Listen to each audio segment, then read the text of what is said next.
Okay, so on your last homework, I asked you, why do you think that some of these things conduct electricity? So you should have seen that metals and graphite conduct electricity, but everything else on that list should have been an insulator.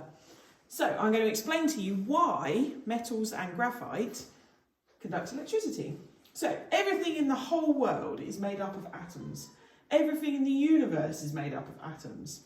And atoms have a middle bit, and they have electrons flying around the edge.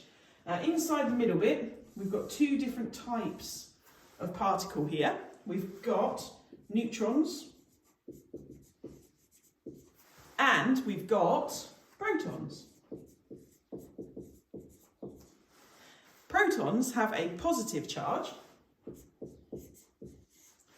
Neutrons do not have a charge, they are neutral.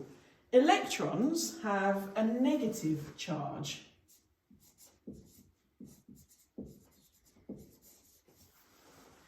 Now electrons whiz around and around the nucleus of the atom because they are attracted to the positive protons. Now think back to when we did particle theory in September, and I told you the particles in a solid are tightly packed, they cannot move freely, the only thing they can do is vibrate side to side. Imagine all of these particles are atoms. Now let's have a look at metals. Metals are a solid, so they have their atoms arranged just like this one, particles in a solid, nice and tight together, but the atoms in metals are very, very large. So they have lots and lots of electrons flying around them. They fly around in layers.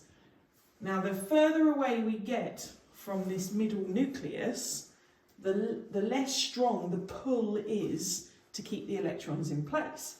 So in a metal, when all these atoms are lined up, the electrons on the very, very outside of each atom are so far away they can come away, and they sort of float around the atoms in the metal. This creates what we call a sea of electrons. I'm just going to draw a little C over the top there, of free moving electrons.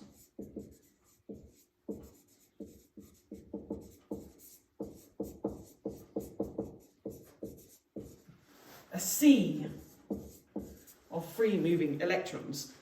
Now, when we did electricity, I told you that a circuit